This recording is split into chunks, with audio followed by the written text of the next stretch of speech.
É preciso ter informações sobre a doença, as causas e como evitar, né, que novos casos ocorram. A vacinação, a palavrinha mágica, gente, vacina, né? Para o ser humano, vacina para os animais também, que é uma das formas de evitar essa doença e que ela volte a ser erradicada aqui da nossa região. É uma situação preocupante, não é, Dessa? E o que é que os especialistas dizem sobre essa situação? A vacinação agora sendo intensificada, será que a gente consegue debelar, né, esse foco, digamos assim, de raiva animal e que tudo volte a ser como era antes? Boa tarde. Oi, Ju, boa tarde para você, para todo mundo que acompanha o Bahia Meio Dia. Realmente uma situação grave, preocupante. Como a gente viu, né, começou em Caetité, se espalhou para Guanambi em uma propriedade e agora também já foi para outras áreas. Tanto que a ADAB aguarda aí resultados, né, laboratoriais de animais em mais 3 propriedades de Guanambi. Então é realmente algo que precisa ter cuidado e que os animais, né, de uma forma geral, precisam ser vacinados. Para trazer mais esclarecimentos sobre a raiva animal, sobre esse caso, eu estou aqui com o Fábio Martins, que é agrônomo. Fábio, boa tarde. Judson questiona se essa vacinação de urgência, por exemplo, nesse período agora, que o animal já foi diagnosticado, esse animal que foi morto, né? A amostra do cérebro foi levada para o LACEN, foi confirmado a raiva animal. Essa vacinação emergencial, ela consegue frear esse aumento de casos para que a gente não tenha mais essa preocupação?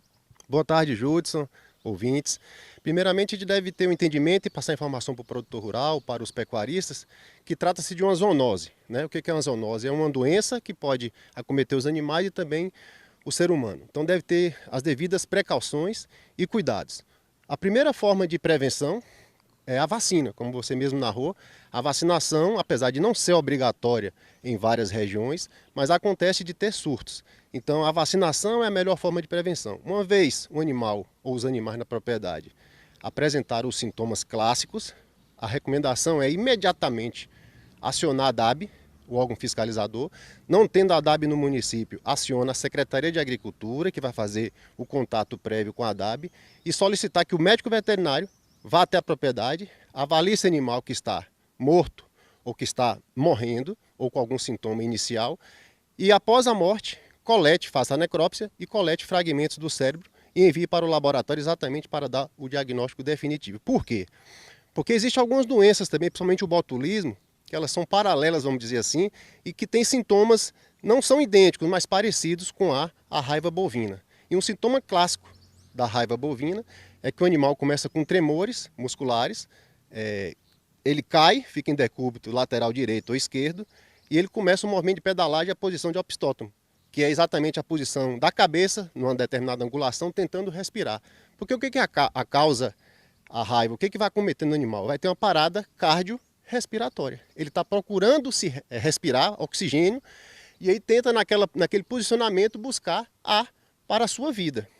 Fábio, sobre a transmissão da raiva, né? É transmitido por uma espécie de morcego, a gente até tem uma imagem aí, e ele trouxe aqui para ilustrar. Queria que você explicasse um pouco, porque muita gente tem medo, né? Como funciona essa transmissão da doença? O que é importante saber? Os morcegos fazem parte da natureza. Nós é que invadimos seus territórios, né? Com a urbanização, com as propriedades rurais. Enfim, nós temos diversas espécies de morcego na natureza. Dentre eles, alguns que se alimentam de insetos, de frutas, e são importantes para a disseminação de doenças e outras plantas em outras regiões, mas nós temos um dentre esses, o chamado morcego vampiro, que é o Desmodus rotundus. Ele tem uma característica clássica, que é exatamente, vou passar a página aqui para que vocês observem, ele tem uma característica clássica, o focinho de porco, ele tem uma fenda labial, e entre as pernas dele ele não tem uma membrana, ele é uma perninha magra. E pasmem, todo mundo fala assim, o morcego vampiro, ele chupa o sangue. Não, o morcego não chupa o sangue, ele lambe. Ele causa ferimentos com seus dentes no animal, tá? Ou até no próprio ser humano, e ele lambe esse sangue. Ele tem uma substância na saliva que não permite a coagulação, então o sangue flui e ele lambe. Então ele não chupa o sangue, ele lambe. E pode também fazer esse mesmo processo no ser humano que está dormindo em uma casa, local que tem incidência de morcego. Então é uma zoonose bastante perigosa e não tem cura, tanto nos animais como praticamente no ser humano. São poucos os relatos e as pessoas que são curadas ficam extremamente sequeladas. A gente viu na reportagem que 31 animais já morreram em Guanambi justamente por conta da raiva animal. E eu queria que você destacasse, Fábio, por favor, essa questão da transmissão dos animais da raiva para os humanos. A gente sabe que tem a questão da saliva com o animal contaminado. A gente até mostrou uma imagem de um boi, ele estava de lado, como você destacou, caído, e ele salivava muito. Se o humano tiver contato com isso, ele pode também se contaminar. Sim, sim, a via de transmissão é principalmente pelas vias das glândulas salivares, a saliva. E às vezes os produtores pensam assim, o animal está engasgado, está agonizando por um engasgo, engoliu alguma coisa, e jamais ele pode introduzir a mão na boca do animal e tentar desengasgá-lo, que ele pode ser acometido pelo vírus da raiva, tá bom? E não pode de jeito nenhum. Sobre esses casos, né, por exemplo, dos animais, as notificações aumentaram na região após o primeiro caso confirmado, se espalhou de maneira rápida. A gente sabe que a vacinação tem sido intensificada, mas qual o manejo correto para esses animais que estão com os mesmos sintomas e que, na maioria das vezes, acabam morrendo? Quais seria o manejo? Isso. Vamos demonstrar aqui de forma prática. Primeiro passo é o produtor que teve algum animal cometido, acionar exatamente a DAB, o órgão fiscalizador, os técnicos da vigilância sanitária animal. Uma vez ele foi na fazenda, e as fazendas circunvizinhas também, é importante fazer a vacinação. A vacinação é uma coisa tão simples, gente. São 2 ml via subcutânea, acondicionada em um isopor. Segura aqui, por favor. Nós temos hoje na atividade pecuária ferramentas como essa seringa automática tipo pistola, facilmente de operacionalização. Nós temos as agulhas a aplicação via subcutânea. Então o produtor rural ele vai comprar sua vacina na sua loja agropecuária e fazer a aplicação na tábua do pescoço. 2 ml via subcutânea, é uma vacina acondicionada sob refrigeração, de custo barato. Imagine, um animal custa hoje 3, 4 mil reais e uma vacina menos de 3 reais.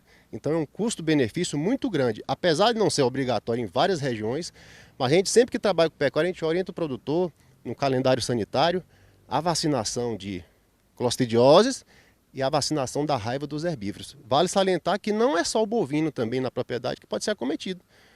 Quando eu estou falando raiva dos herbívoros, eu estou falando também o cavalo, Cabra, né? E os caprinos, né? Os jumentos que tem na propriedade. Enfim, uma coisa muito importante, o produtor observar casas abandonadas, grutas que devem ter abrigo de morcego e jamais entrar nesses locais para tentar capturar. Inclusive pode ser até morcegos que são benéficos para a natureza. O importante é o técnico da vigilância sanitária ir pesquisar se esse morcego realmente é o que transmite a raiva, é o Desmodos rotundus. E vai ter um procedimento específico, onde eles vão passar uma pomada, esse morcego volta para a sua localidade, contamina outros morcegos e consegue fazer o controle. Jamais matar um morcego e principalmente entrar numa casa que tem muito morcego, numa gruta, no voo dos morcegos, aquela urina, o aerosol que a gente chama, o produtor rural pode se contaminar via inalatória.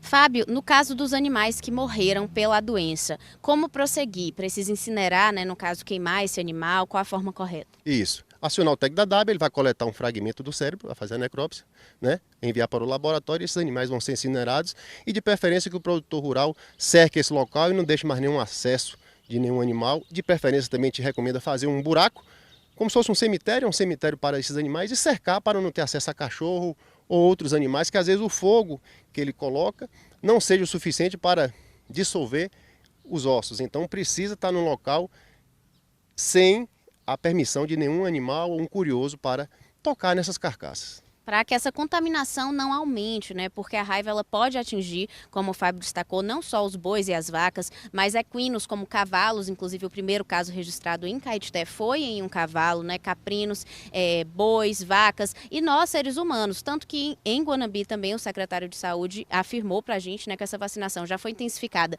nos seres humanos das propriedades e também nos cães e gatos, animais domésticos ali da região. Então é muito importante que cada um faça a sua parte, né, Ju, para a gente frear aí essa raiva animal que tem assustado já toda a região sudoeste.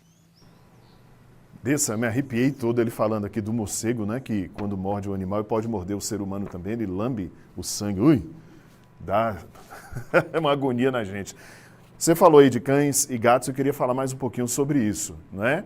O cuidado que os donos de pet devem ter, ou os cuidados que eles devem ter para vacinar esses animais, e como proceder caso o dono de um gatinho ou de um cachorro, né, observe um comportamento diferente no animal. É o mesmo comportamento de um boi, por exemplo, e qual é o procedimento que a pessoa deve ter se ela estiver em casa e perceber que o cão ou o gato está meio diferente e que isso pode ser a raiva animal dessa. Pronto, vou repassar a pergunta. Judson fala do estúdio sobre como proceder em relação a cães e gatos. Se eles vão apresentar realmente os mesmos sintomas, essa salivação, né, essa tristeza, esse isolamento, ou se os sintomas são diferentes. E como o dono deve prosseguir nessa situação? Quem acionar? Muito bem. Normalmente a gente determina que os cães e gatos têm a raiva paralítica. Raiva furiosa. E os bovinos, os animais herbívoros, a raiva paralítica. Mas, ao mesmo tempo, um cachorro, um gato, né, ele pode ter também a paralisia. Então tem esses sintomas diferenciamente clássicos. E quem faz hoje o controle nas cidades é o órgão chamado DIRES, né, que tem as campanhas de vacinação urbana e vacinação rural dos cachorros e gatos. Então eles sempre fazem essa campanha e tem uma boa eficiência. No caso do produtor rural, como a gente não tem essa obrigatoriedade aqui na nossa região, a gente sempre orienta nas assistências técnicas, nas visitas da propriedade, para os pequenos, médios e grandes produtores, para mesmo que não seja obrigatório, que faça a vacinação devida. Então, nos cães e gatos, nós temos aí a vigilância sanitária DIRES, via prefeitura, via parceria com a prefeitura e outras instituições. E no caso nosso aqui da raiva bovina, nós temos a DAB, a raiva dos herbívoros, para fazer exatamente essa fiscalização e esse controle e essas orientações.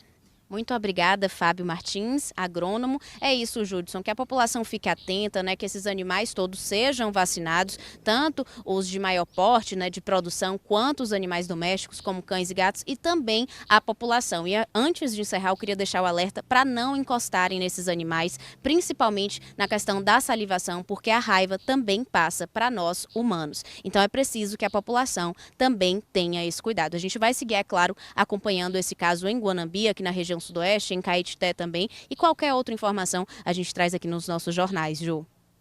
Pois é, um negócio tão sério, né, Dessa? Como disse o Fábio, a carcaça do animal que teve a doença nem resolve colocar fogo, né? Que o fogo talvez ele não destrua os ossos. Ele precisa ser enterrado no local cercado para que ninguém tenha contato, nenhum ser humano e nenhum outro animal. Para você ver como isso é sério e aquela palavrinha mágica que a gente sempre diz aqui no jornal, né, Dessa? Vacina.